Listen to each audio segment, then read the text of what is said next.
tetap meneruskan presentasi dari kelompok sebelumnya. Oh maaf, ini suara saya putus-putus atau tidak?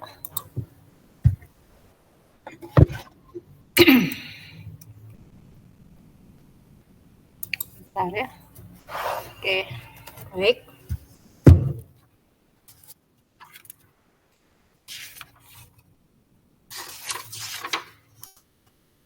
Silakan untuk kelompok cantilever ya hari ini ya, untuk mempersiapkan. Izin share screen ya, Bu. Iya, silakan.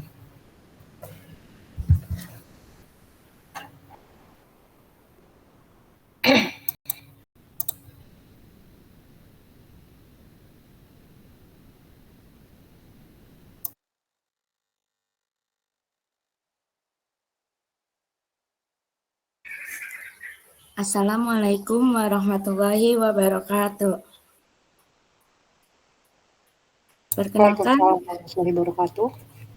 Perkenalkan, saya Lintang Kinanti yang akan bertugas sebagai moderator dalam diskusi materi cantilever pada hari ini. Adapun anggota kelompok kami yaitu yang pertama ada Amanda Zahra Sumaya, Firda Tufailah, saya sendiri Lintang Kinanti, Ovita Nirmala, dan Putra Malik Fajar. Baik, selanjutnya langsung saja kita mulai ke sesi penyampaian materi pertama yang akan dibawakan oleh Saudara Putra. Untuk Saudara Putra, dipersilakan. Baik, terima kasih moderator atas waktunya. Di sini saya akan menjelaskan tentang definisi cantilever. Cantilever adalah suatu konstruksi balok yang hanya ditumpu pada saat satu ujung dengan tumpuan jepit. Sedangkan ukuran dari cantilever yang pertama, kelebihan bangunan yang tampak unik menjadi area tambahan, cocok diterapkan pada lokasi curam, dan kekurangannya itu butuh keahlian lebih dalam pemasangan, memakan biaya relatif besar, pondasi harus kokoh. Next.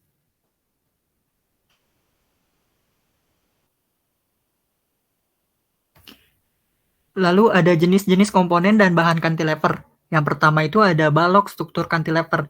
Balok cantilever adalah jenis balok yang memiliki satu ujung yang menonjol atau menggantung, sedangkan ujung lainnya didukung oleh struktur lain atau dinding. Struktur balok cantilever umumnya digunakan dalam desain bangunan dan jembatan, di mana ada kebutuhan untuk menahan beban atau gaya yang berat pada satu sisi dan beban yang lebih ringan pada sisi lain. Dalam desain balok cantilever, penting untuk memperhitungkan gaya-gaya yang bekerja pada struktur tersebut. Beban yang diterapkan pada ujung balok cantilever akan menciptakan momen lentur yang dapat menyebabkan kegagalan struktur jika tidak diperhitungkan dengan benar. Oleh karena itu, balok cantilever sering dirancang dengan profil yang lebih besar di ujung yang tergantung untuk menahan momen lentur yang lebih besar. Selain itu, dalam desain balok cantilever perlu pertimbangkan pula kemampuan material struktur untuk menahan beban dan tegangan. Ada pula jenis-jenis bahan yang sering digunakan untuk balok cantilever, diantaranya ada baja profil, balok kayu, balok beton bertulang, dan bambu. Next.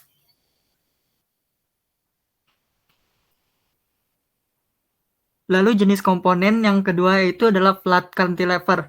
Plat cantilever adalah jenis plat yang memiliki satu sisi yang diperpanjang atau menjulur keluar, sementara sisi lainnya didukung oleh struktur atau dinding.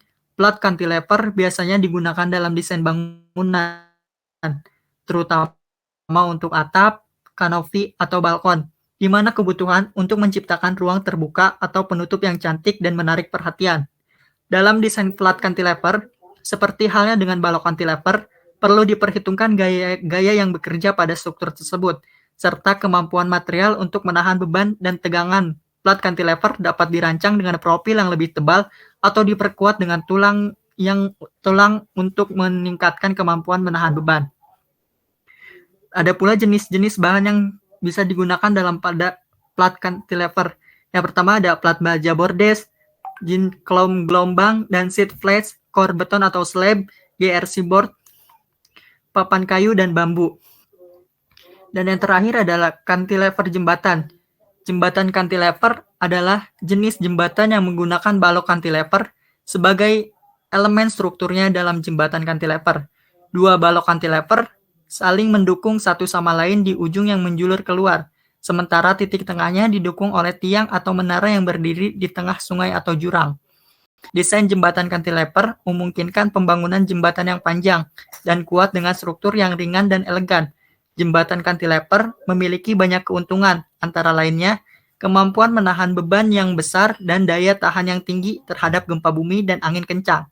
Selain itu, jembatan cantilever juga memiliki kemampuan untuk menahan getaran yang membuatnya cocok untuk digunakan pada lokasi dengan lalu lintas kendaraan darat. Namun, desain jembatan cantilever juga memiliki beberapa kelemahan. Salah satu kelemahannya adalah biaya pembangunan yang relatif tinggi karena membutuhkan teknologi dan bahan yang canggih untuk membangun struktur yang kuat dan tahan lama. Selain itu, proses konstruksi jembatan cantilever juga membutuhkan waktu yang lebih lama dan memerlukan perencanaan yang matang agar struktur tersebut dapat dibangun dengan aman dan efisien. Ada pula jenis-jenis bahan yang bisa digunakan dalam cantilever jembatan. Yang pertama itu ada beton bertulang, baja, kayu, dan fiberglass. Next. Selanjutnya adalah jenis-jenis cantilever yang digunakan pada suatu bangunan. Yang pertama ada cantilever balkon. Nah, cantilever balkon ini merupakan pertambahan suatu bidang pada konstruksi dak lantai yang menonjol keluar dan menggantung pada lantai dak utama. Nah, biasanya dia bisa pakai konkrit, tapi juga ada yang ditahan oleh steel brackets. Jadi, si lantai balkonnya ini punya struktur pendukung cantilever untuk nahan. Selanjutnya ada cantilever dilatasi. Nah, dilatasi juga bisa dilakukan dengan struktur balok cantilever. Bentang balok cantilever itu maksimalnya 1/3 dari bentang balok induk. Pada lokasi dilatasi, bentang kolom dirubah atau diperkecil menjadi 2/3 bentang kolom yang lain. Selanjutnya, ada cantilever retaining wall. Retaining wall itu adalah dinding penahan tanah yang merupakan salah satu contoh cantilever vertikal. Dia ini terletak di permukaan tanah yang keras sebagai tumpuan untuk menahan tanah agar tidak longsor dan tetap kokoh. Juga memiliki fungsi sebagai pondasi. Lanjut, ada cantilever tangga. Kalau tangga zaman sekarang itu kan biasanya pada pakai yang modelnya kayak melayang gitu kan. Nah, mereka itu pakai cantilever. Pada struktur cantilever tangga, pelat tangga itu dijepit pada salah satu ujung dan didukung oleh balok atau dinding pada ujung yang lain. Beban gravitasi dari pengguna tangga diubah menjadi mumat lentur pada pelat tangga dan diteruskan ke balok atau dinding yang mendukung. Selanjutnya,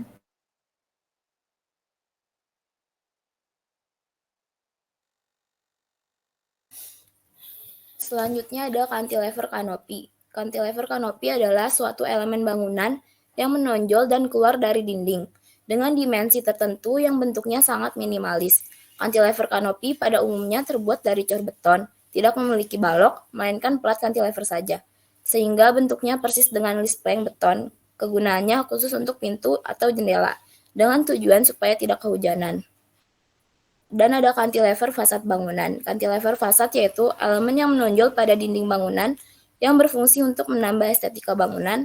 Pada umumnya pemasangan cantilever fasad ini pada bagian depan bangunan dan kadang berulang pada satu tempat. Ukuran cantilever fasad relatif kecil serta tidak menjorok terlalu jauh ke depan.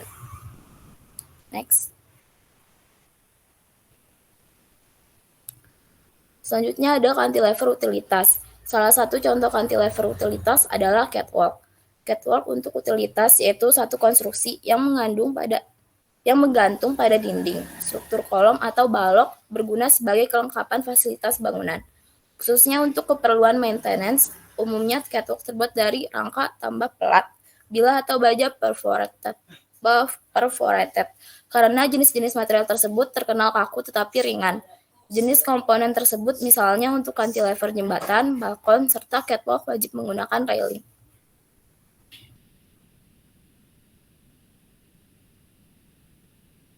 Selanjutnya ada macam-macam bentuk struktur cantilever. Pada struktur cantilever terdapat dua macam bentuk. Yang pertama, ada cantilever satu sisi. Cantilever bersisi satu ini memperkaya komposisi arsitektural sebagai hasil ciri yang diperlukan untuk membedakan berbagai tampak. Pada gambar ini menunjukkan distribusi beban pada kerangka grid lebar yang lantai-lantainya diberi tonjolan konsol atau cantilever di sepanjang pendek bangunan. Sedangkan kolom-kolom di sepanjang bangunan tetap berada dalam permukaan bangunan. Cantilever satu sisi berhubungan erat dengan penyusunan kembali tampak pada sisi panjang dari sistem pendek bangunan. Hal-hal yang perlu diperhatikan ada yang pertama, sebuah balok cantilever yang bebas tidaklah dengan sendirinya bentuk struktur yang fasih. Yang kedua, diperhitungkan bagaimana pembebanannya, di mana menonjolnya, bagaimana menahannya, dan hubungan antara bentangan cantilever dan struktur pendukung. Dan yang ketiga, ada balok cantilever harus dihubungkan secara organis kerangkanya, sebab balok cantilever dan rangka bangunan merupakan satu kesatuan yang rigid atau kaku dan monolit. Next. Selanjutnya ada karakteristik sistem struktur cantilever. Dalam struktur rangka, kecuali cantilever di satu sisi, dapat pula dipasang cantilever di kedua sisi sudut bangunan bagian atas.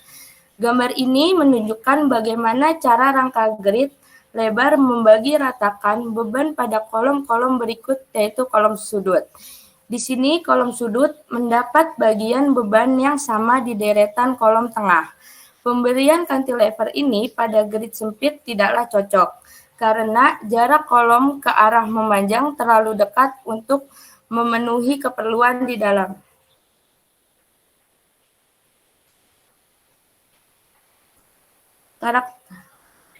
Karakteristik sistem struktur cantilever. Mohon maaf, tadi ada kesalahan. Sistem inti pusat cantilever bertindak terhadap beban gravitasi dan angin. Beban angin bisa dilihat pada gambar sebuah panah yang berada di sebelah kiri yang mengarah ke kanan. Nah, sedangkan beban gravitasi dapat dilihat pada gambar sebuah panah di atas yang mengarah ke bawah. Beban gravitasi pada sistem cantilever meningkat mulai dari 0 di bagian atas dan maksimumnya di bagian bawah.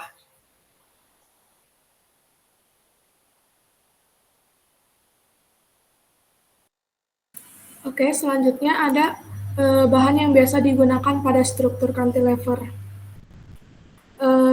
Umumnya, struktur cantilever ini menggunakan konstruksi tulang baja yang lebih praktis demi mengurangi resiko. Tapi, ada alternatif lain, bisa juga menggunakan konstruksi beton bertulang besi biasa. Namun, harus berhati-hati karena harus menghitung beban rencananya agar kekuatan momen maksimumnya dapat diketahui agar balkon berkonstruksi cantilever yang akan dibuat tidak salah perhitungan. Lalu selanjutnya ada kelebihan dan kekurangan struktur cantilever. Yang pertama, kelebihannya. Dengan menggunakan struktur cantilever, penggunaan kolom relatif sedikit. Lalu yang kedua, fleksibilitas ruang tinggi karena terjadi ruang bebas kolom akibat dari pemakaian core yang rigid atau kaku sebagai pengganti kolom. Lalu yang ketiga, ada sistem utilitas dan servis dapat ditempatkan pada core sehingga lebih mempermudah dalam pengontrolan, perawatan, dan juga pemeliharaan. Kemudian selanjutnya untuk kekurangannya, bentuk bangunan yang menggunakan struktur cantilever ini cenderung sederhana dan monoton. Lalu untuk biaya perencanaan dan pelaksanaannya jauh lebih mahal.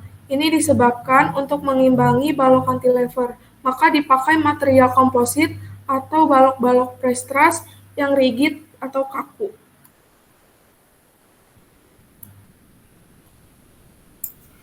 Baik, selanjutnya ada parameter struktur. Yang pertama ada kekuatan. Kekuatan dalam bangunan sangat penting untuk memastikan bangunan dapat berdiri dengan tegak. Kekuatan tergantung pada jenis struktur yang digunakan dan perhitungan matematis struktur digunakan untuk memperkirakan beban yang dapat ditahan oleh bangunan, mencegah terjadinya kecelakaan dan kerugian. Dalam perencanaan bangunan, perlu mempertimbangkan struktur cantilever dan jenis bahan yang dapat mempengaruhi bentuk, kekuatan, kestabilan, dan keseimbangan bangunan. Ada beberapa poin yang penting yang harus diperhatikan dalam kekuatan. Yang pertama ada beban sentris pada sumbu balok pada kolom tertinggi dapat menyebabkan tekukan pada batang kolom. Besarnya tekukan tergantung pada beban dan material yang digunakan.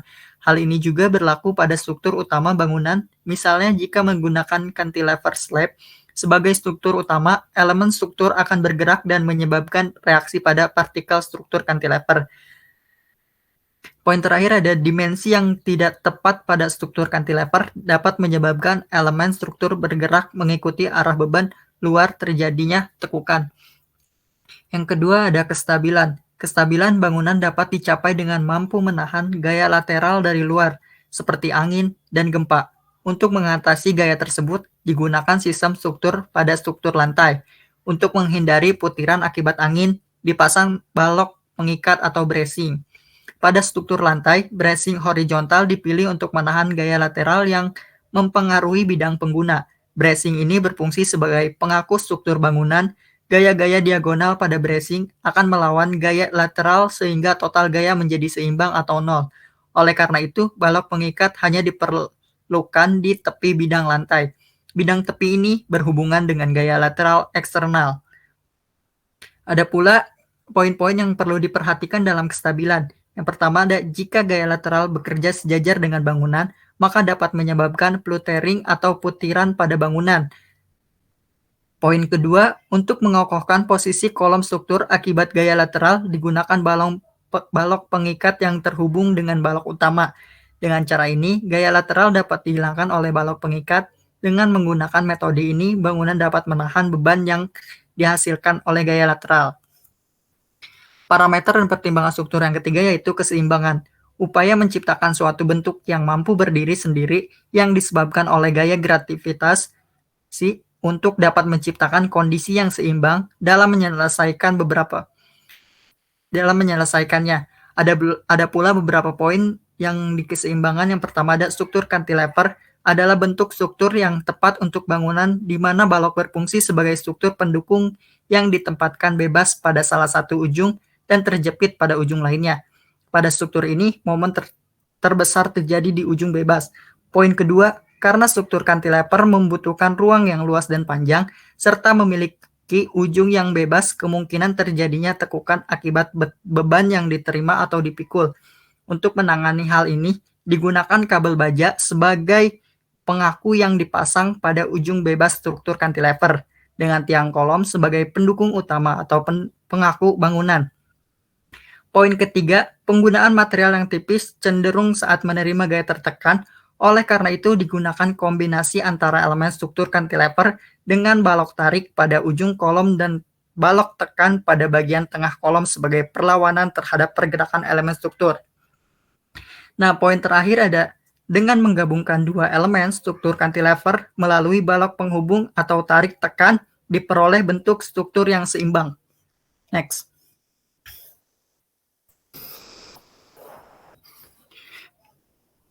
Struktur parameter yang terakhir yaitu pertimbangan struktur. Dalam merencanakan bangunan multilantai, pemilihan struktur tidak hanya berdasarkan pemahaman struktur dalam konteks mata. Pemilihan cenderung ke arah faktor fungsi dikaitkan dengan kebutuhan sosial, ekonomi, budaya, dan teknologi. Dengan pertimbangan sebagai yang pertama ada ekonomi.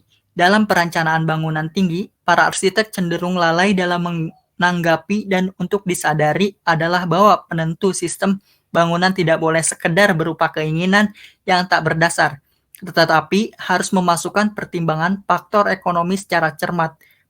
Bangunan yang didirikan harus berdiri dengan kokoh, tentunya dengan dana yang cukup tinggi, serta pertimbangan material yang digunakan.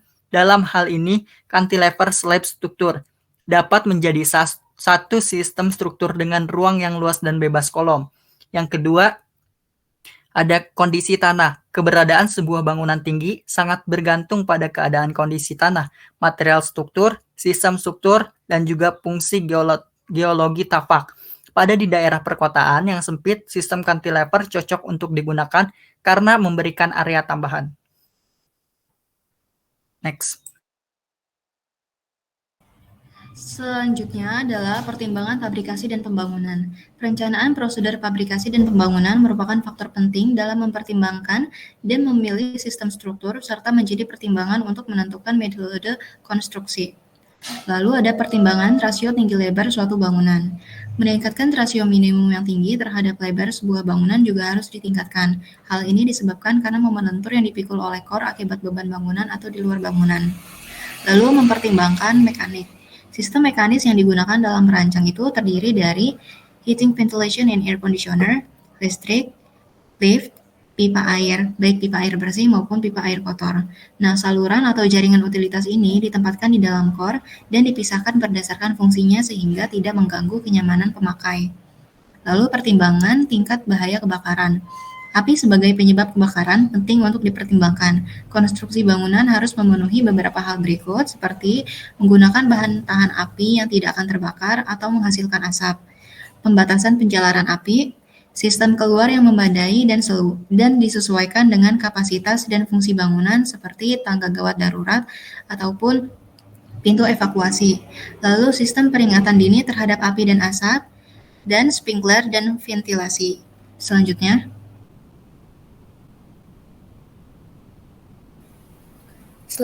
ada pertimbangan lingkungan setempat. Hal ini berkaitan dengan peraturan pembangunan dan penataan sarana dan prasarana wilayah pada suatu daerah. Peraturan tersebut menyangkut zoning, keseimbangan dengan bangunan lain yang sudah ada di sekitarnya. Sistem konstruksi yaitu kekuatan, kenyamanan, tampilan bangunan estetika, sarana utilitas yang memadai, dan dampak terhadap lingkungan. Alternatif pemakaian bahan pada struktur cantilever slab. Yang pertama ada beton tulangan atau komposit memiliki gaya tekan dan gaya tarik, di antaranya itu tulang besi dan tulang baja. Yang kedua ada kabel digunakan sebagai elemen penunjang karena memiliki gaya tarik yang kuat. Elemen vertikal pada bangunan ini digunakan yaitu beton bertulang dan kabel baja. Selanjutnya ada elemen struktur. Struktur balok lantai yang bebas tanpa kolom menerima gaya-gaya yang disalurkan ke kolom dan core selanjutnya diteruskan ke pondasi dan dari pondasi diteruskan ke tanah, kemudian tanah akan memberikan reaksi dari beban yang disalurkan. Selanjutnya ada kolom pengganti core. Yang pertama berfungsi sebagai elemen pengaku struktur terhadap beban yang menimpa bangunan. Yang kedua sebagai elemen pendukung dari balok cantilever sekaligus menyalurkan atau mendistribusikan gaya-gaya yang bekerja ke pondasi. Yang ketiga, antara kolom dihubungkan dengan balok-balok untuk menyatukan kolom yang berfungsi untuk menyalurkan dan mengatasi gaya-gaya akibat beban bangunan. Yang keempat, pada bagian atas bangunan, antar kolom dihubungkan dengan kabel baja yang bekerja dengan gaya tarik untuk mengatasi gaya tekuk pada balok cantilever sehingga sistem struktur yang ada tidak mengalami deteksi atau perubahan. Next. Selanjutnya ada kombinasi struktur cantilever slab dengan core. Core atau kolom dengan balok cantilever terjadi hubungan jepit dan merupakan suatu kesatuan yang utuh, stabil, dan monolit atau struktur yang rigid. Core merupakan inti struktur suatu hubungan tingkat tinggi sehingga semua sistem struktur berhubungan langsung dengan core atau kolom. Apabila besar dimensi dari balok sama mengakibatkan pembebanan, balok akan mengalami lendutan. Untuk mengantisipasi lendutan itu, maka perlu adanya penyelesaian. Yang pertama, yang kuat terhadap gaya tarik yaitu besi baja berada di bagian atas balok cantilever diperbesar. Yang kedua, yang kuat terhadap gaya tekan yaitu beton, bagian bawah balok cantilever beton diperbesar atau diperkuat. Yang ketiga, bentuk atau dimensi itu sendiri. Core-nya yang warna biru, sedangkan cantilever-nya yang warna abu-abu. Next. Selanjutnya ada kombinasi struktur cantilever dengan tiang V. Pemakaian tiang V yang dikombinasikan dengan cantilever umumnya dipakai untuk bangunan-bangunan bertingkat yang tidak terlalu tinggi, karena beban yang dipikul cantilever akan semakin besar dan menyebabkan nilai momen menjadi besar pula. Penggunaan tiang V dengan kombinasi cantilever umumnya hanya dapat memikul 1-2 lantai saja, sebab beban yang ditimbulkan, terutama pada bagian atap, tidak terlalu besar. Tiang V dengan beban cantilever yang memikul beban bangunan lebih dari 2 lantai merupakan tipuan dari tampilan bangunan saja, Sebab sebenarnya pada bangunan tersebut adanya kantilever yang dipikul oleh kolom pada tiap lantai di dalam kolom-kolom tersebut yang meneruskan gaya-gaya beban yang ada dari atas, itu atap, sampai ke bawah itu pondasi. Prinsip ini diikuti dengan melihat besarnya momen yang ada, dengan pemakaian struktur yang tepat sehingga mencerminkan nilai ekonomis dari konstruksi tersebut. Penggunaan tiang V dengan kombinasi cantilever yang diletakkan di atas kaki-kaki struktur yang rigid atau kaku akan menghasilkan sebuah bangunan yang dilihat dari segi kekuatan dan kestabilan sangat kokoh. Ini ada contoh gambar kolom baja V. Selanjutnya ada pola penyebaran gaya pada struktur cantilever slab. Gaya-gaya yang terjadi akibat beban yang ditimbulkan dapat dibagi menjadi dua, yaitu gaya vertikal dan gaya horizontal. Yang termasuk gaya vertikal itu sebagian dari beban konstruksi, beban manusia, dan parabot. Sedangkan gaya horizontal ditimbulkan oleh antara lain beban angin, gempa, dan sebagian dari beban konstruksi. Akibat dari gaya lateral yang diterima oleh cantilever slab adalah yang pertama, terjadi lenturan pada core atau kolom, dan yang kedua, terjadi puntiran pada core atau kolom. Gaya lateral berpengaruh pada kekuatan struktur sehingga diperlukan perlakuan khusus terutama pada elemen yang banyak menahan momen lentur akibat gaya lateral, yang berfungsi sebagai elemen pengaku sekaligus elemen tumpuan utama dalam penahanan beban sehingga kebutuhan struktur dapat terjaga. Di sini ada gambar proses penyaluran gaya-gaya pada bangunan yang menggunakan struktur cantilever dan sistem penyebaran gaya pada struktur cantilever dengan sistem kolom. Next. Lalu selanjutnya ada jenis-jenis beban yang diterima. Yang pertama ada beban mati. Pada sebuah bangunan yang dimaksud dengan beban mati adalah beban yang ditimbulkan oleh penggunaan itu sendiri yang bersifat permanen dan beban dari luar tetapi sementara. Misalnya beban angin, salju, dan hujan. Beban mati itu sendiri dapat dikelompokkan menjadi dua kelompok besar, yaitu pertama ada beban statis dan beban dinamis. Dalam pengertiannya, beban statis merupakan beban yang terjadi pada sebuah bangunan yang bersifat permanen ditimbulkan oleh setiap unsur struktur yang digunakan.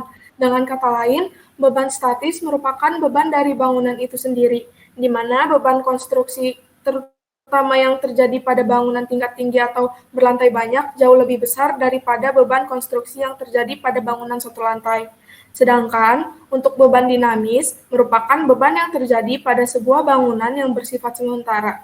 Beban dinamis merupakan jenis beban yang berubah sesuai dengan perubahan musim dan waktu ataupun juga akibat oleh fungsi ruang pada bangunan untuk jangka waktu yang tidak tentu. Beban yang ditimbulkan oleh perubahan musim waktu seiring juga disebut sebagai beban lateral atau beban luar antara lain berupa beban angin, salju, dan hujan. Kemudian ada beban konstruksi. Unsur strukturnya pada umumnya dirancang untuk beban mati dan beban hidup. Akan tetapi, unsur tersebut dapat dibebani oleh beban yang lebih besar dari beban rencana ketika bangunan didirikan. Beban ini dinamakan sebagai beban konstruksi atau merupakan pertimbangan yang penting dalam sebuah rancangan arsitektur. Beban konstruksi juga harus diperhitungkan untuk suatu balok yang dirancang untuk perilaku secara komposit dengan plat beton. Kemudian yang ketiga ada beban angin. Beban angin yang menekan atau menghisap bangunan besar, kekuatannya tidak menentu dan sukar dipastikan. Faktor-faktor yang penting untuk dapat memperhitungkan beban angin adalah kecepatan angin, kepadatan udara, permukaan bidang dinding bangunan, dan bentuk dari bangunan itu sendiri. Untuk menanggulangi tekanan dan hisapan angin, perlu dipasang penguat berupa siku-siku, bangunan petak atau gelagar, dan penguat sudut sebagai konstruksi penahan angin. Untuk dapat memahami dan Perilaku angin secara ilmiah sangat mustahil, tetapi untuk dapat memperkirakannya masih memungkinkan. Aksi angin pada bangunan multilantai bersifat dinamis dan dipengaruhi oleh faktor-faktor lingkungan dan bentuk permukaan dari bangunan itu sendiri. Lalu yang keempat ada beban gempa. Beban gempa yang terjadi dari longsoran tanah, gerakan tektonik, dan letusan gunung berapi akan mengakibatkan getaran pada permukaan bumi yang dapat mengakibatkan kerusakan baik pada lingkungan maupun bangunan. Pada bangunan, gempa dapat mengakibatkan kerusakan pada sistem struktur yang ada. Pada bangunan multilantai, sistem struktur yang digunakan harus diadakan perhitungan yang lebih mendetail terhadap gempa. Dalam perencanaannya, sebuah sistem struktur yang akan digunakan harus lebih dulu dilakukan uji coba terhadap tingkat kekuatan untuk sebuah bangunan multilantai dengan fungsi tertentu. Lalu yang kelima, ada beban hidup. Yang dimaksud dengan beban hidup ini adalah berat beban yang dapat dipindah-pindah atau berubah tempat seperti orang, perabot, penyekat ruang, tetapi tidak termasuk sistem struktur hujan, es, dan salju. Dengan adanya hal-hal yang tak terduga dari bangunan multilantai, maka hampir mustahil untuk memperkirakan besar beban hidup yang ditimbulkan akan mempengaruhi sistem struktur bangunan. Selanjutnya, untuk studi kasusnya, ini ada bangunan bernama Capital Gate Tower yang berada di Uni Emirat Arab, Abu Dhabi. Untuk fungsi bangunannya ini sebagai hotel dan juga kantor. Kemudian konstruksi ini dimulai pada tahun 2007, lalu selesai pada tahun 2011, dengan tinggi 525 kaki atau 160 meter. Lantai dari bangunan ini terdiri dari 35 lantai. Lalu, Capital Gate adalah gedung pencakar langit miring pertama di dunia. Berlokasi di Abu Dhabi, berdekatan dengan Abu Dhabi National Exhibition Company. Gedung dengan 35 lantai ini berdiri dengan tingkat kemiringan 18 derajat atau 4 kali lebih miring dari Menara Pisa. Dengan tingkat kemiringan tersebut, gedung yang dimiliki oleh Abu Dhabi National Exhibition Company ini meraih sertifikat dari Guinness Book of Records pada Juli 2010 sebagai gedung paling miring yang pernah dibangun manusia. Untuk konsep bangunannya ini, mereka terinspirasi dari laut dan gurun, dua elemen yang mempresentasikan resonansi Abu Dhabi. Bentuk bangunan dimaksudkan untuk mewakili spiral pusaran badai pasir khas daerah gurun, sementara kanopi melengkung sebagai percikan yang mengalir pada tribun sebelah dan naik pada satu sisi bangunan yang menciptakan efek seperti gelombang yang mencerminkan bangunan dekat dengan air dan kota warisan pelaut.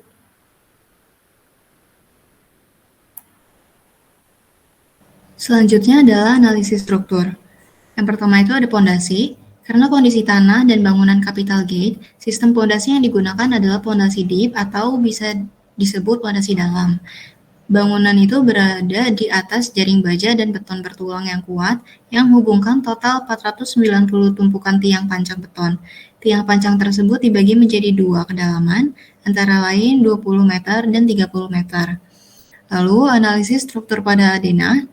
Pada bangunan Capital Gate, jika dilihat pada denah, bangunan terdapat dua struktur, yaitu yang oval ini, itu struktur dasar Capital Gate berupa core yang berbentuk oval, lalu bagian yang ditandai garis merah putus-putus itu merupakan diagrid pada bangunan Capital Gate.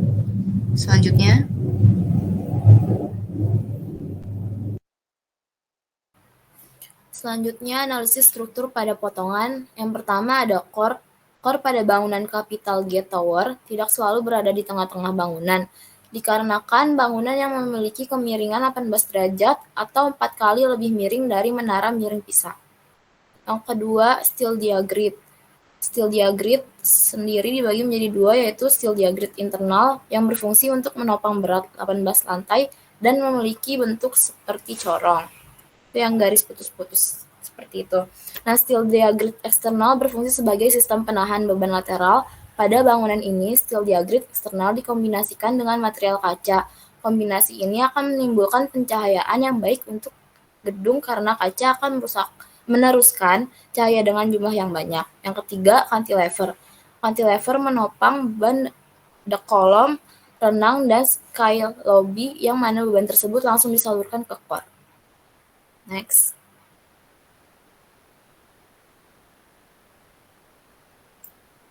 Selanjutnya adalah cantilever. Cantilever selama pembangunan gedung Capital Gate, para arsitek memperkenalkan fitur desain baru cantilever dari struktur. Desain membutuhkan perpanjangan 2 lantai 90 meter di atas tanah, tanpa penyangga yang terlihat, yang berisi kolam renang dan restoran. Berat air di kolam itu diperkirakan sekitar 150 ton. Untuk menopang beban ini, struktur membutuhkan penopang dari bawah. Solusi yang dipilih adalah menggunakan 22 tiang penyangga baja yang memenuhi tuntutan estetika arsitek. Selanjutnya ada pemuatan beban lateral. Arah utama angin bertiup di daerah ini adalah dari timur laut ke tenggara dengan kecepatan berkisar antara 5 sampai 15 mph. Sistem penahan beban lateral utama dalam hal ini instrukturnya adalah sistem diagrid. Anggota sistem diagrid bagaimanapun bervariasi dalam ketebalan sesuai dengan variasi struktur tegangan yang dialami pada setiap bagian. Diagram menunjukkan bagaimana bentuk corong menara merespons secara akrodinamis terhadap angin yang dominan.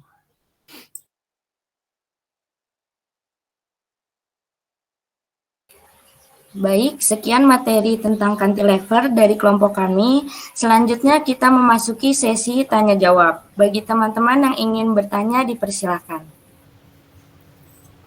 Baik.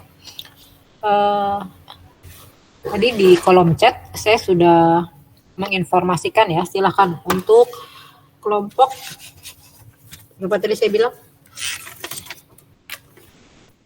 Kelompok 2 ya.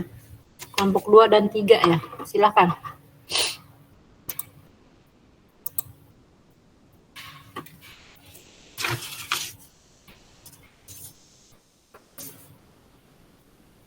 Kelompok 3 ada Syahrul, ada Kevin, ada Brian, ada M. Indra, ada Raffi, ada Fatih.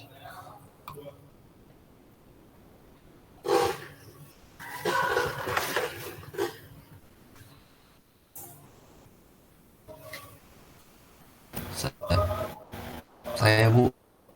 Silakan. Saya mau nanya, apa faktor lingkungan yang perlu dipertimbangkan dalam desain plat cantilever? Dan bagaimana plat cantilever dapat diperkuat untuk meningkatkan kekuatan dan stabilitasnya? Terima kasih.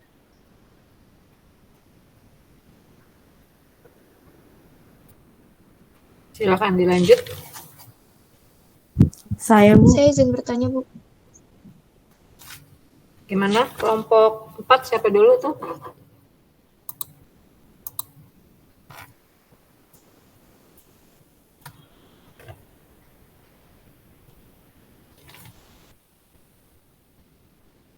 Tadi yang pertama siapa? Brian ya? Siapa? Kevin, Bu, tadi yang pertama. Oh, sorry, Kevin. Oke, selanjutnya siapa? Saya izin bertanya, Bu. Oke, Ica sama Herdita, silakan. Ica boleh? Oke, baik. Izin bertanya. Tadi di presentasi kan ngomong kalau dalam struktur cantilever ini kan harus ciptain momen gaya yang lebih besar gitu dalam kondisi tertentu supaya nantinya nggak nyebabin roboh. Nah, kira-kira kalau misalnya dalam faktor keamanan, apa sih yang harus dipertimbangin? Itu kan tadi beban-bebannya tuh kayak beban mati, beban hidup, dan lain sebagainya. Aku mau nanya dari kelompok 4, pernah nggak sih ada masalah tertentu dari suatu bangunan yang punya terjadi masalah gitu dalam struktur cantilever, terus kira-kira penanganannya gimana dari segi keamanan bebannya? Itu sih. Kasus berarti ya, Ica ya. Oke. Iya, Bu. Herdita boleh? Silakan. Oke, saya mau nanya ke kelompok 4, biasanya berapakah ukuran maksimum cantilever yang dapat dibangun pada bangunan? Itu aja, terima kasih. Baik. Saya kembalikan kelompok 4. Silakan.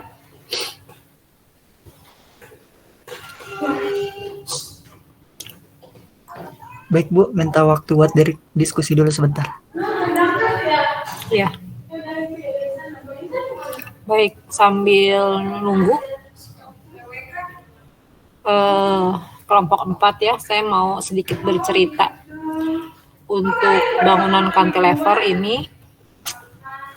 Bangunan cantilever ini tadi diceritakan bahwa asal muasalnya memang adalah struktur yang diciptakan untuk jembatan, struktur jembatan gitu ya. Banyak jembatan-jembatan gitu ya dengan bentangan, misalkan dia harus melewati sungai, bahkan sekarang laut ya. Nah, itu salah satunya adalah dengan menggunakan sistem si cantilever ini. Nah, ketika sistem cantilever ini diterapkan untuk rumah atau hunian, kira-kira ada yang tahu nggak? Rumah atau hunian atau bangunan pertama kali menggunakan cantilever itu apa?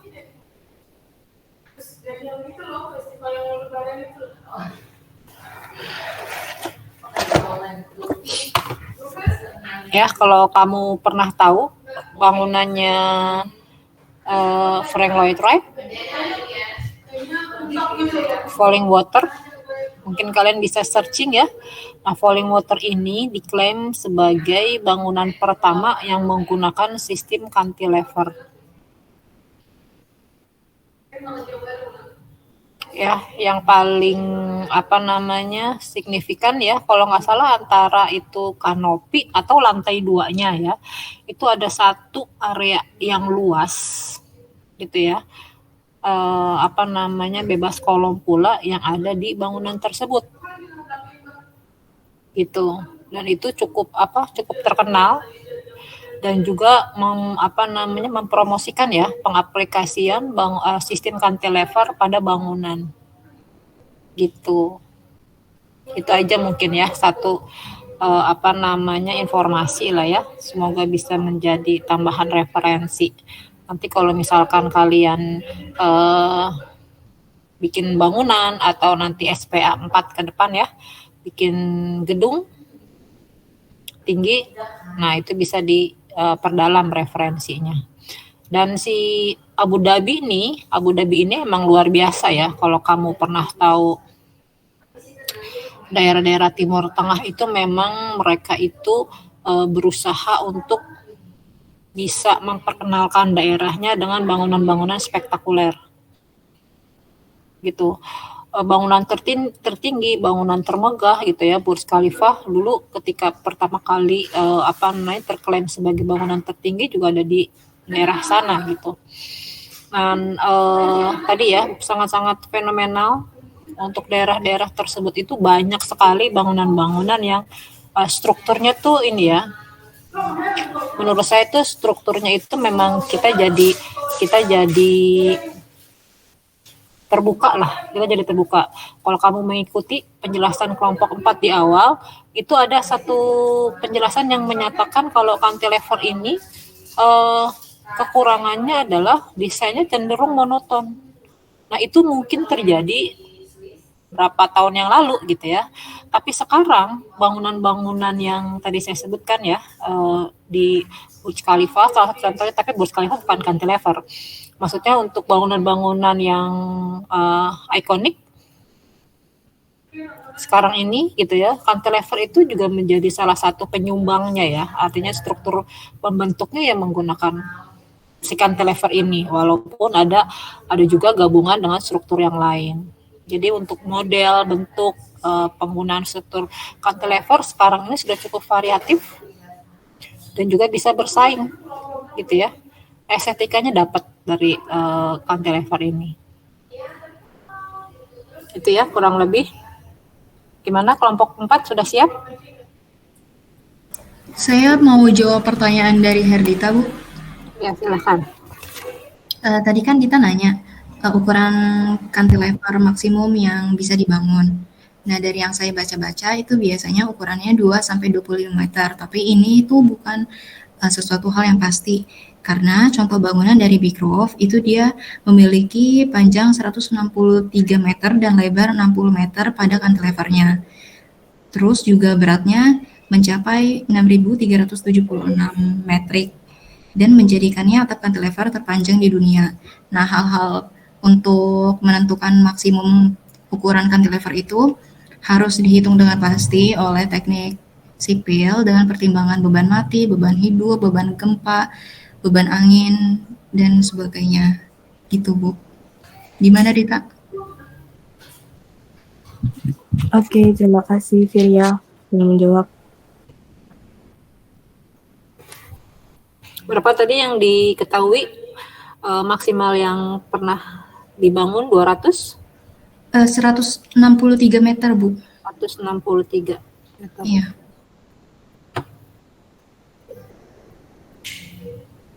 Oke. Silakan dilanjut.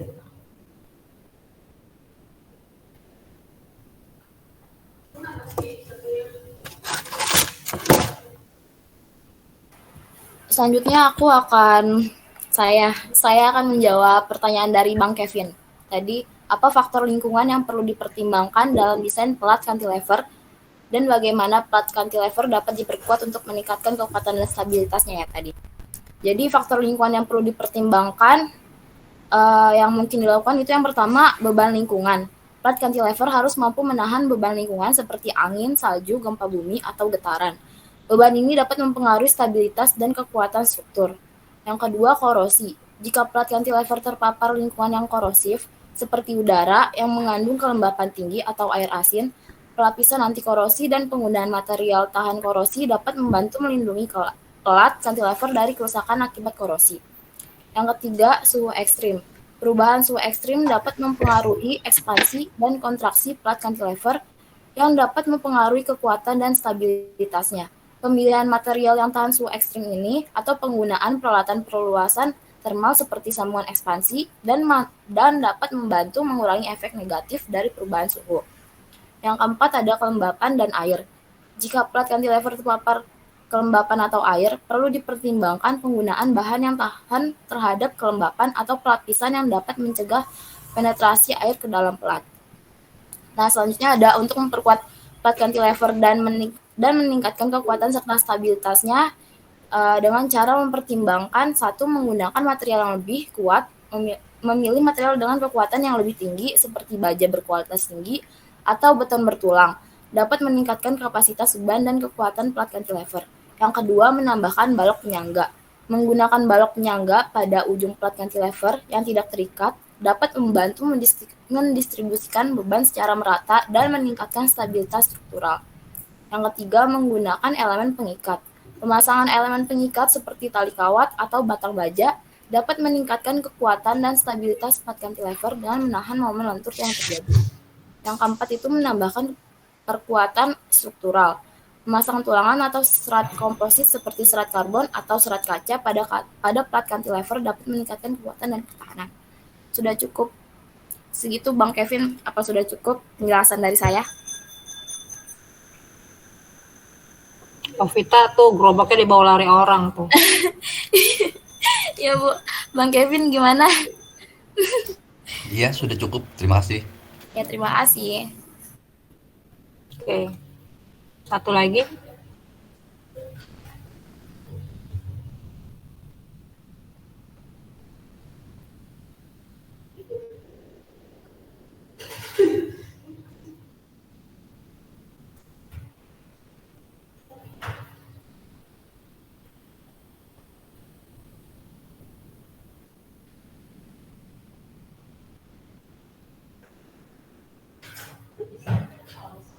Baik, Bu. Selanjutnya saya akan menjawab pertanyaan dari Ica Septihani. Ica tadi pertanyaannya untuk sisi keamanan apa aja sih yang harus diperhatikan dalam struktur cantilever. Nah, masalah ini biasanya muncul lendutan sehingga terdapat retakan pada bangunan. Untuk menyelesaikan masalah itu, bagian atas balok diperbesar, bagian bawah balok diperbesar atau diperkuat, dan mengatur dimensi bangunan. Untuk mengatasi lendutan yang terjadi pada struktur cantilever, itu harus memperbesar bagian atas balok dengan menggunakan baja. Salah satu pendekatannya adalah dengan memperkuat bagian atas balok cantilever dengan menggunakan baja yang kuat terhadap gaya tarik. Baja memiliki kekuatan tarik yang tinggi sehingga dapat membantu mengurangi lendutan yang terjadi pada struktur dengan memperbesar dimensi bagian atas balok cantilever. Kekuatan dan kekakuan struktur akan meningkat sehingga dapat mengurangi lendutan. Yang kedua, memperkuat bagian bawah balok cantilever dengan menggunakan beton. Bagian bawah balok cantilever itu dapat diperkuat dengan menggunakan beton yang kuat terhadap gaya tekan. Nah, beton itu memiliki kemampuan yang baik dalam menahan gaya tekan. Dan dengan memperbesar atau memperkuat bagian bawah balok, lendutan dapat dikurangi. Ini dapat dilakukan dengan menggunakan beton yang lebih kuat atau dengan menambahkan penguat seperti tulang baja di dalam beton. Poin yang ketiga, perancang bentuk atau dimensi yang optimal. Karena dimensi itu mempengaruhi lendutan. Dalam perancangan struktur, dapat dilakukan analisis dan simulasi komputer untuk menentukan bentuk dan dimensi yang optimal yang dapat mengurangi lendutan. Misalnya, mempertimbangkan faktor-faktor seperti panjang span, beban yang diterapkan, karakteristik material struktur yang untuk mendapatkan desain lebih efisien dan mengurangi lendutan yang tidak diinginkan.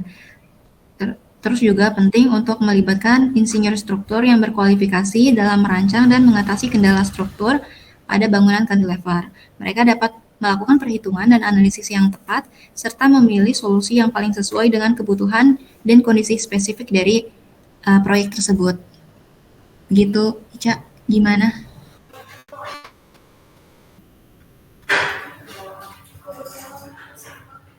Oke, cukup. Makasih ya.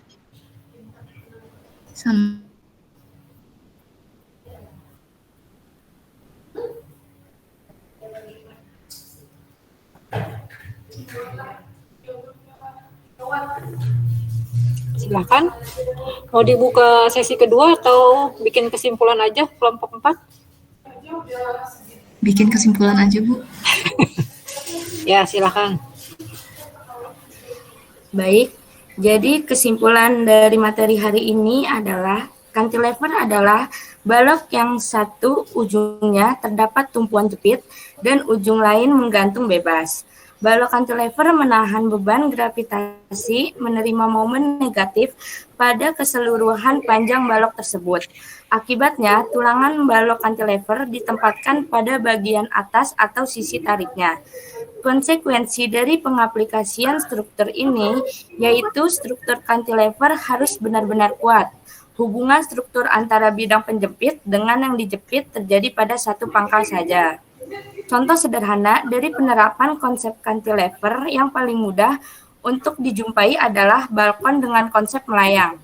Konsep rangka model ini memiliki kekuatan struktur prima.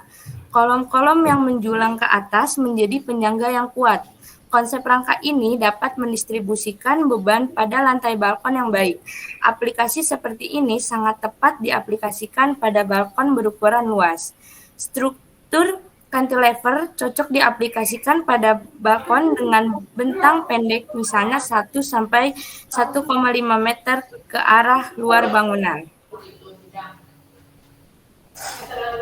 Baik, sudah?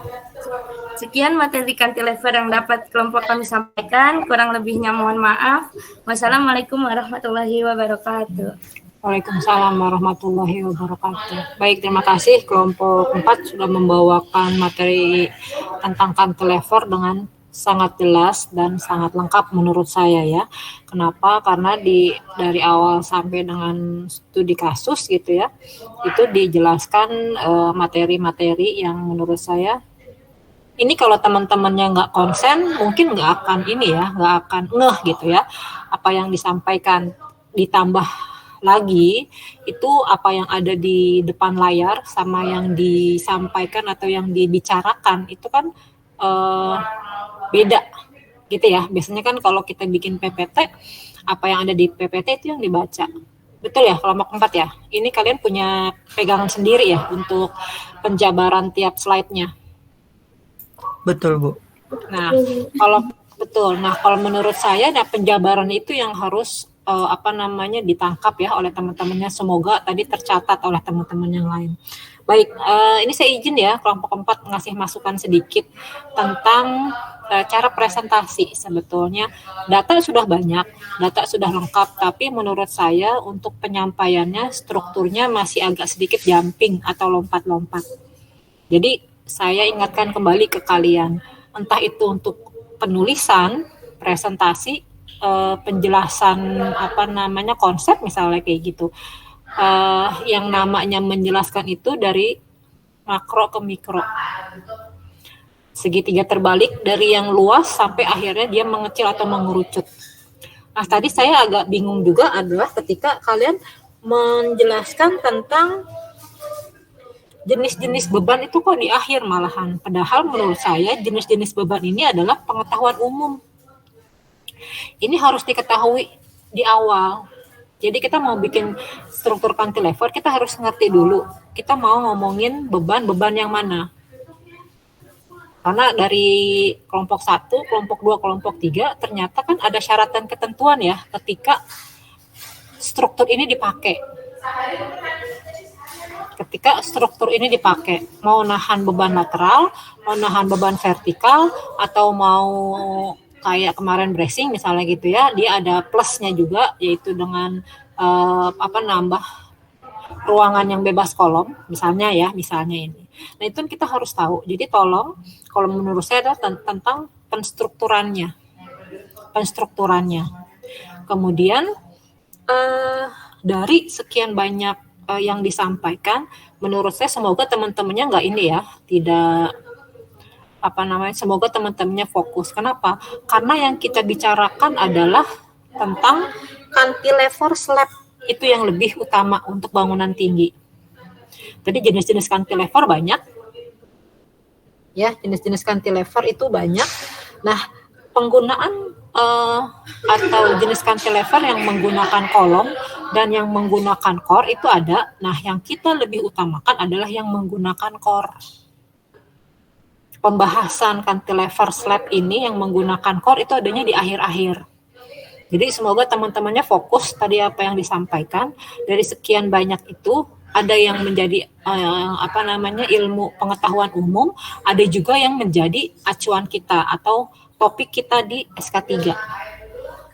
Cantilever slab yang harus diperhatikan gitu ya. Karena berkaitan dengan si bangunan tinggi. Bahkan capital gate sendiri itu yang diaplikasikan adalah si cantilever slab-nya, memanfaatkan bentangan balok gitu ya, yang dijepit oleh core. Oke ya, satu itu struktur, kedua tentang fokus topiknya ya, itu semoga nggak lari ya yang mendengarkan. Oke, apalagi ya, syarat dan ketentuan tadi teman-teman sudah menyampaikan, menurut saya itu cukup bisa menjadi panduan kalian nanti ketika mengaplikasikan. Oke ya. Oke. Jadi kalau menurut saya poinnya itu yang pertama adalah kapan harus pakai cantilever. Kenapa kita pakai cantilever dan bagaimana kita mengaplikasikannya. Ya, tiga pertanyaan itu ada di slide tadi jawabannya. Dari sekian banyak presentasi atau sekian banyak slide ya, temannya tadi presentasi, 3 poin itu yang harus kalian pegang untuk kedepannya itu bisa diaplikasikan ke tugas besarnya kalian. Itu dari saya. Oke, mungkin mohon maaf untuk cantilever tidak begitu banyak tambahan gitu ya. Oke, ada yang mau ditambahkan oleh yang lain atau ditanyakan, boleh silahkan. Kita diskusi dulu sebentar.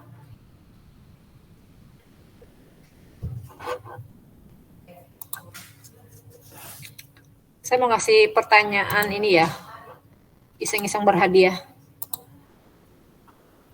Kalau ada yang bisa jawab, mungkin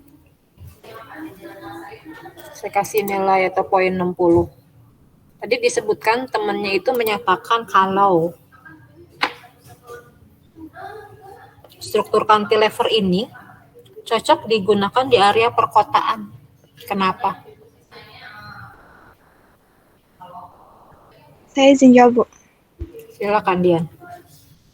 Kalau untuk yang saya lihat di perkotaan kan biasanya lahannya tuh kan kecil tuh Bu. Maksudnya peruntukan lahannya tuh kan biasanya sedikit. Kayak misalnya dari 100% lahan, biasa digunakan 70%. Sedangkan biasanya di kota itu butuh lahan tuh yang besar. Akhirnya karena lahan tapak di tanahnya tuh kurang, ditingkatin tapi dikasih perlebaran gitu Bu ke samping. Jadi lebih luas gitu untuk bangunannya.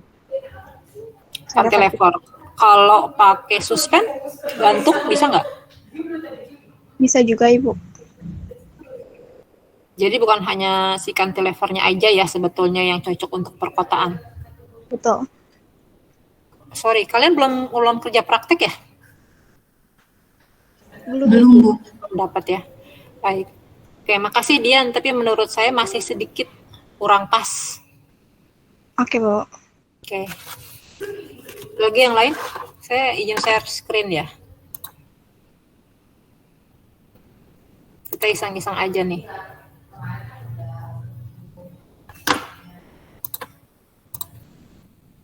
Sebelum kita presensi. Ada yang lain? Saya izin Bu. Siapa? Ica ya? Iya. Ini dari pendapat saya pribadi, kalau menurut saya untuk daerah perkotaan sendiri, datarannya itu masih, apa sih namanya, tanahnya itu masih cukup datar Ibu. Jadi untuk bangun struktur cantilever tuh lebih cocok dibandingkan daerah pedesaan yang banyak bebatuan dan struktur lahan itu masih nggak beratur gitu loh, Bu. Jadi penghitungan bebannya dan lain sebagainya harus lebih, apa sih, teliti lagi gitu, Bu. Menurut saya seperti itu.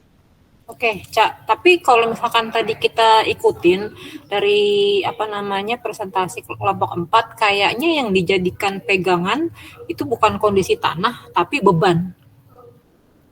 Horizontal dan vertikal, lateral, sama tadi ingat satu slide yang memperlihatkan ada satu bangunan cantilever, kemudian dia ada tanda panah, yang satu di atas core, yang satunya lagi di samping, di sisi atasnya gitu loh, Cak. Oh iya, Bu. Gitu ya. Jadi kalau misalkan kondisi tanah ya terutama, mungkin topografi atau kekerasan tanah nih, kota sama desa yang kamu tadi tanyakan, kayaknya untuk cantilever ini tadi pembahasannya bukan lebih ke perkerasan tanah, tapi lebih ke gaya. Gitu. Momen gayanya ya, Bu ya? Iya. Oke, baik Ibu. Oke, lagi yang mau coba? Siapa lagi saya? Silakan Gladys.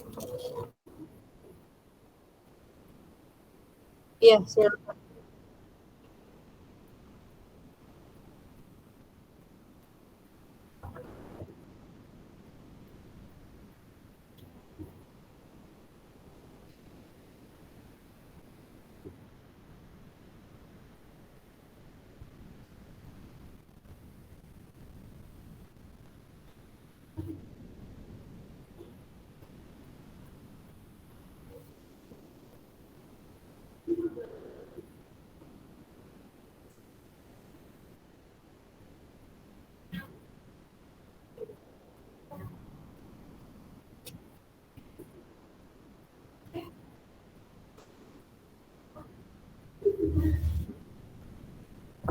Empat.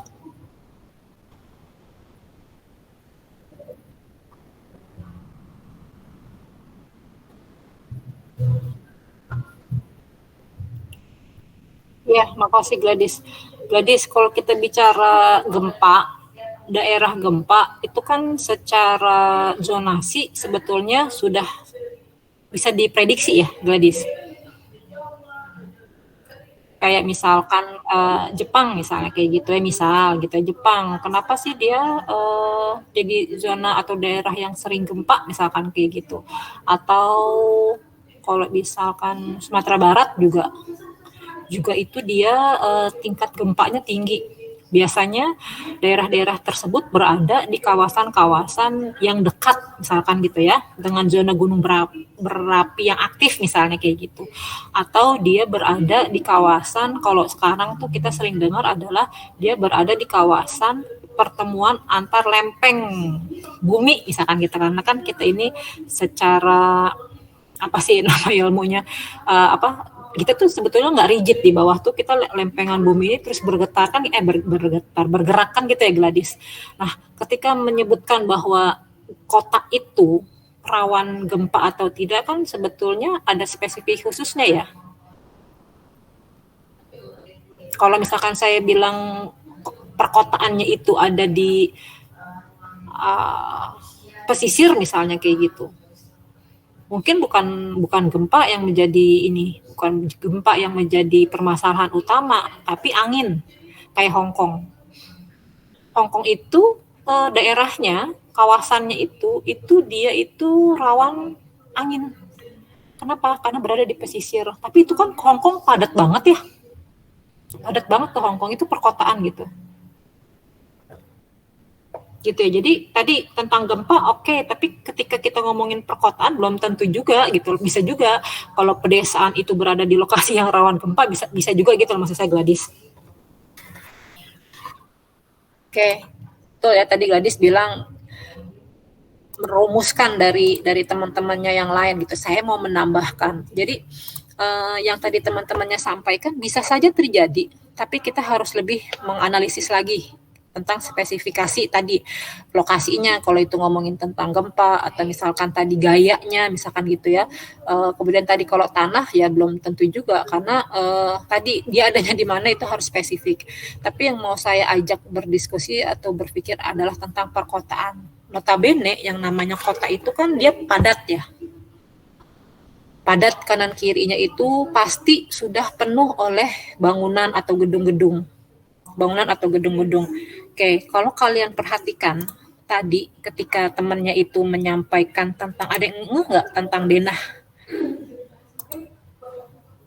denahnya dari bangunan yang menggunakan cantilever. Oke, saya mau nge-review tadi ya, gini. Tadi cantilever tuh ada 2. Cantilever setengah, kolom dengan balok, satu lagi dengan core. Itu kan ya? Ini kalau misalkan ada kolom-kolom, kelompok 4, tolong saya dikasih tahu kalau saya salah. Gitu ya. Kemudian tadi ada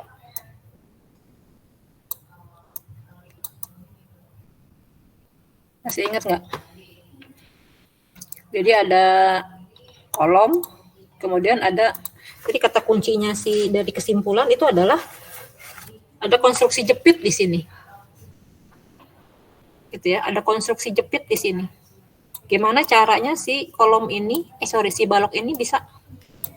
bisa dibangun? Ya karena dia ada jepit di sini. Kalau kita bicara struktur kan nanti dia suka ada balok-balok gitu ya. Nanti ada balok utama, balok pembagi, kayak gitu kan. Nah, tapi ini posisi yang di sini, gimana ceritanya? Dia dijepit oleh ini. Kan gitu ya. Dia dijepit oleh ini. Sehingga secara visual, saya mau bikin apa kayak tadi ya, balkon. Ya udah, kamu tinggal bikin balkon. Kalau ini adalah balok, nah ini tinggal dipanjangin.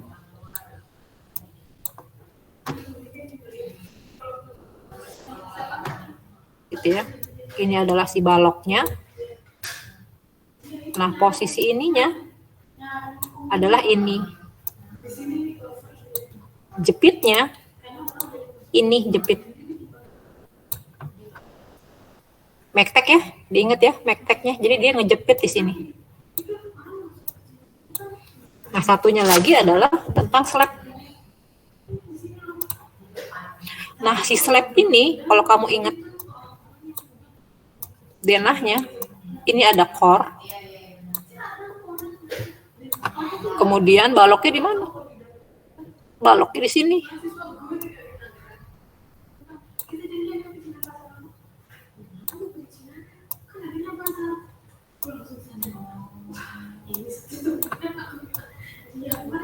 Ini Ini juga yang menjelaskan kenapa ini kita ngomonginnya ini ya, apa namanya, pembalokannya.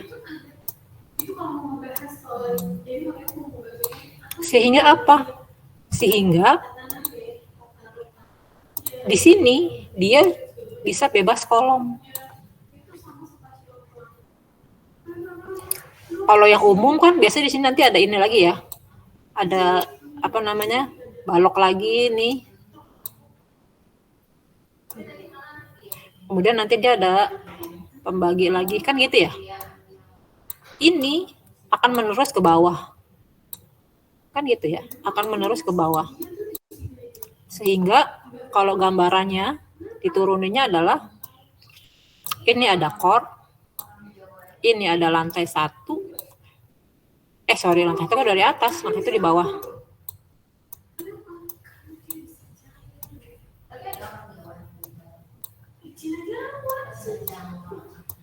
Nah ini kan biasanya dia begitu ya.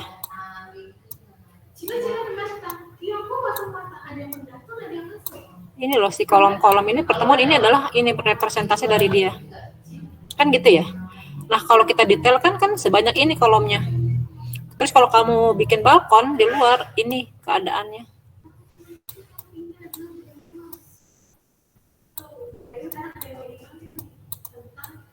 Kan gitu. Jadi ini representasinya dia. Ini adalah cantilever dengan menggunakan balok, teman-teman.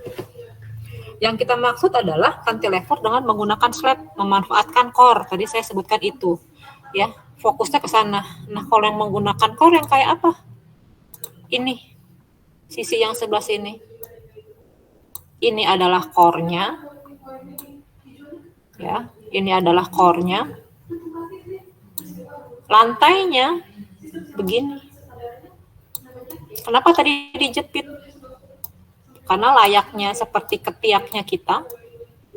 Ini adalah keteknya. Disinilah dia menjepit. Semakin panjang, tadi ya, sampai tadi saya makanya minta konfirmasi, sampai berapa? 163 meter. Ini bisa Bu, bisa. Tapi ininya semakin besar bawahnya. Masuk akal ya? Betul nggak? Seperti dahan pohon, ya. Ketika batang-batangnya itu batang tuh semakin panjang, pasti di sininya dia pegangannya juga semakin besar. Kalau ini yang terjadi, dia tidak ada kolom, tidak ada lagi yang ke bawah-bawah. Sehingga apa? Mengurangi kolom. Hubungannya apa sama perkotaan? Yang namanya bangunan tinggi di tengah perkotaan, kalau dia menggunakan konvensional, berarti kan sini kan ada kolom-kolom ya. Ini konvensional nih, misalkan pakai sistem grid yang kemarin tuh ya.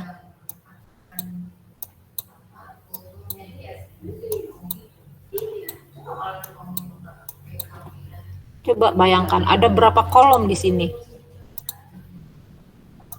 1, 2, 3. Terus sini ada. Gitu ya. Kebayang? Hubungannya apa sama perkotaan? Mungkin kamu sering lihat ya, ketika kamu di jalan raya atau ada pembangunan apartemen atau ada pembangunan mall berapa lantai, ada suara-suara seperti orang orang mukul gitu ya, orang palu dipukul dung dung dung dung kayak gitu. Yang namanya pondasi dalam itu selalu menggunakan alat bantu.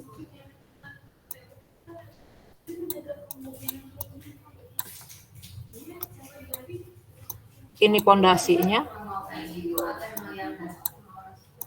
Ini alatnya. Yang paling umum adalah hammer. Dia akan seperti palu ya. Dia akan memukul si pondasi dalam untuk masuk ke tanah. Dan ini satu pondasi. Ketika dia mukul bisa lebih dari 100 kali. 100 kali. Kalau belum ketemu tanah kerasnya akan terus dipukul. Yang terjadi adalah ketika bangunan ini dibangun di perkotaan, dengan misalnya ya ada 200 titik kolom, berarti lingkungan sekitar nih, misalkan satu kolomnya itu misalkan 500 kali harus dipukul. 500 kali 200 titik. Bayangin kayak apa rasanya yang ada di sekeliling sini.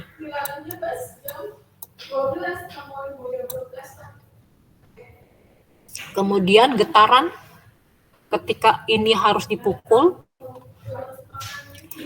Ini getarannya tadi ya, ada berapa titik? 100 titik. Pasti akan menerima komplain dari sekitarnya.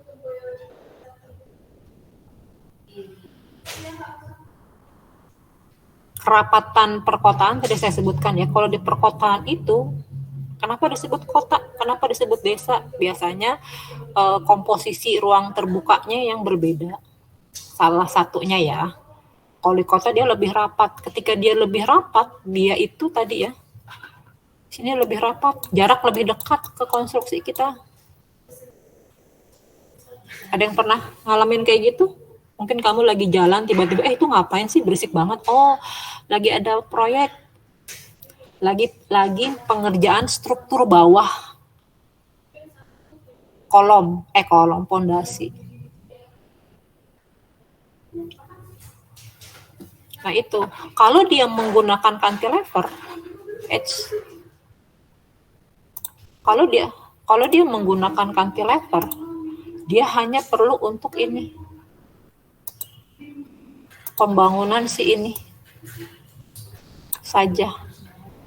Jangan warna merah lah ya, warna biru biar beda saja. Gitu.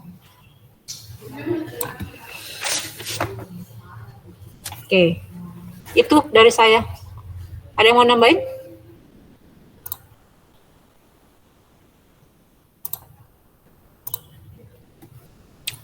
Bisa dipahami? Bisa diikuti? Bisa, Bu. Nah, bentuk dari denah cantilever ini juga harus menjadi perhatiannya kalian, karena nanti kalian akan membuat denah tersebut. Makanya di kelompok sebelumnya kan saya selalu bilang, coba tampilkan denahnya, jangan sampai nanti bingung ketika kamu harus meredesain struktur, ini kita bikin kolomnya gimana, ini kita bikin bukan skematik ya, ini kita bikin denah tampak potongannya seperti apa. Gitu ya teman-teman ya. Oke. Ada yang mau ditanyakan sampai sini?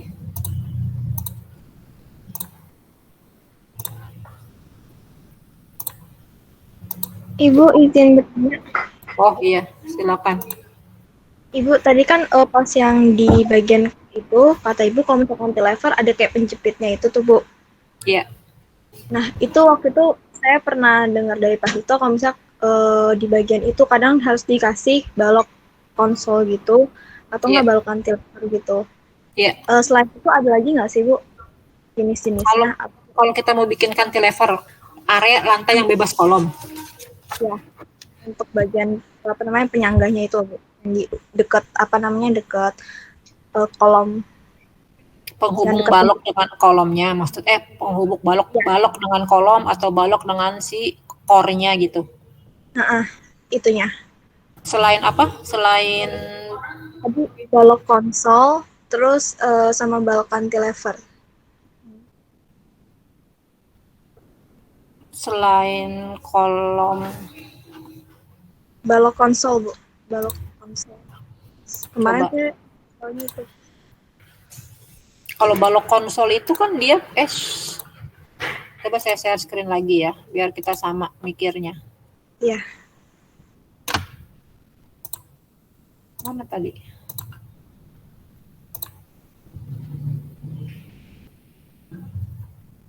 Kegunaannya dulu apa? Itu kalau kemarin yang dijelasin Pak Hito tuh buat ngalurin bebannya gitu Bu, dari kan Ini balok, dari ini kolom. ya Kita mau bikin ini ya. yang cantilevernya. Ini dia bebas kolomnya nih. Oke, terus pertanyaannya adalah ini jepitannya. Ya, jepitannya itu, Bu. Bisa kemarin soalnya saya buat ada disuruh kasih konsol gitu, Bu, di balok konsol gitu. Di balok Kemarin. konsol. Oh, ini. Gini. Iya, Bu, kayak gitu. Kemarin pahit gitu. Iya. Selain itu ada lagi nggak sih, Bu, kayak untuk nyalurin bebannya selain pakai itu? Kemarin kan suspend. Iya. Baik. Ini sebetulnya kalau yang ditampilkan ini itu adalah si penguatnya. Karena kalau cantilever beban terbesarnya ada di sini. Logika ya, ketika kamu berdiri di sini, ini kan akan bergetar nih. Ibaratnya ini pegangan tangan kita loh di sini. Kalau ini nggak kuat, dia orang bisa jatuh. Sehingga ini yang dikuatkan. Ini, balok konsol ini sebetulnya adalah visualisasi ya. Kalau ini adalah cantilever, ini begini. Penebalan dia di sini. Ini, penebalan ini. Jadi dia ini yang kuning itu sebetulnya tadi untuk menahan, untuk memperkuat ini yang ada di atasnya. Kalau di cantilever udah nggak pakai tambahan ini, say. Kenapa? Karena ini menjadi satu bagian rigid. Ini satu bagian rigid. Kalau ditanya selain balok konsol itu kita pakai apa? Kalau yang saya tahu, selain konsol ini, mungkin karena sistemnya adalah jepit, ya, kita menggunakan yang rigid. Itu menjadi bagian dari si baloknya. Itu. Oh iya, Bu, paham. Berarti kayak digabung gitu ya, Bu? Yes. Pas. Kata kuncinya, ini adalah pegangannya kita. Kalau yang tadi itu kuning, kenapa? Karena dibantu. Kamu sudah punya kolom, gitu ya. Sorry, kamu punya kolom, kamu sudah punya balok. Misalnya ya, ini kita hapus dulu nih. Ini nggak ada nih harusnya. Yang di bawah ini. Kamu udah punya balok. Nah, kemudian dirasa baloknya ini kurang cukup atau tidak cukup menahan beban. Kamu udah punya ini nih tadinya. Tidak cukup menahan bebannya dia. Makanya dibantu dengan menambahkan konsol di bawahnya. Kenapa? Karena kan ini kan menjadi kuat ya, titik di sini. Tambahan. Tapi kalau menurut saya alternatif lainnya adalah bagaimana kalau kita nggak pakai konsol, ya memang gunakan yang solid, yang rigid aja langsung. Tadi si cantilever itu secara visual tadi ya, kalau kamu lihat contoh-contoh dari penggambaran konstruksinya, itu yang dilakukan adalah itu. Tapi secara sistem sebetulnya sama. Seperti fungsinya seperti si balok konsol tambahan ya, gitu. Gitu ya, Bu, paham Ibu. Oke. Terima kasih banyak Ibu penjelasannya. Sama-sama. Ada lagi yang lain?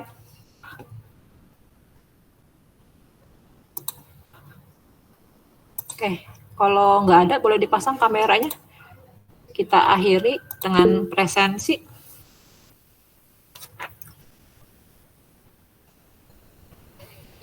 Kita masih ada satu kali pertemuan ya, itu untuk kelompok terakhir, betul ya? Maaf ya, kelompok 5 suka kelewatan terus. Tapi sekarang saya nggak lupa karena udah nyatet. Masih ada kelompok satu lagi, kelompok 5 yang akan presentasi, betul? Minggu depan ya, kita masih ada satu kali pertemuan. Setelah minggu depan, kita akan mereview tentang tugas besar. Sekarang minggu ke-7, minggu ke-8, 9 dan 10. 9 dan 10, kita akan mereview tugas besar. Silahkan dipersiapkan tugas besarnya untuk kelompok lain yang mungkin sudah bebas tugas. Dipersiapkan, digambar ulang sebagai file pokoknya nanti ya ketika mau meredesain. Virial boleh minta tolong untuk SS, Putra boleh minta tolong untuk SS. Ibu Yang lain silakan maaf, presensi. Ibu maaf, saya nggak ngerti cara mengubah ininya biar semuanya kelihatan. Siapa yang bisa? Lintang bisa minta Bu, tolong. juga. Oh, internetnya lagi stabil, Bu. Pada off cam di sini. Oke. Lintang boleh? Rizky boleh? Bisa, Rizky Bu. pakai laptop? Saya kelihatan Rizky Lintang. Oke, silakan yang lain presensi. Ada pertanyaan lagi? Kelompok 5, Dimas, Wery, Arif, Marlif, Heru, siap ya?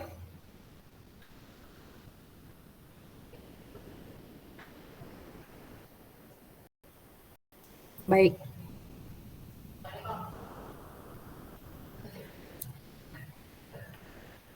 Baik, tadi materi sudah untuk kelompok 4. Kita atau saya sudah nge-share link belum sih untuk pengumpulan tugas? Nanti untuk kelompok yang sudah presentasi silahkan di drop tugasnya di drive. Nanti sesama kalian silahkan kalau mau apa namanya ini ya, melihat atau membaca kembali. Kalau untuk kelompok 4 saya minta tolong disertakan tadi penjabaran definisi atau penjelasan ya dari slide-slide-nya untuk teman-temannya yang lain buat baca-baca. Silahkan nanti udah saya share belum linknya?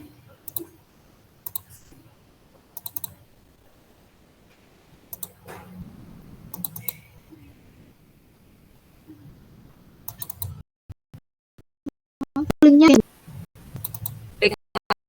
Kan tugas. iya, link form. Oh, link Gform. Udah bisa di saya udah dibuka. Yang lain? Maaf Bu, mau nanya.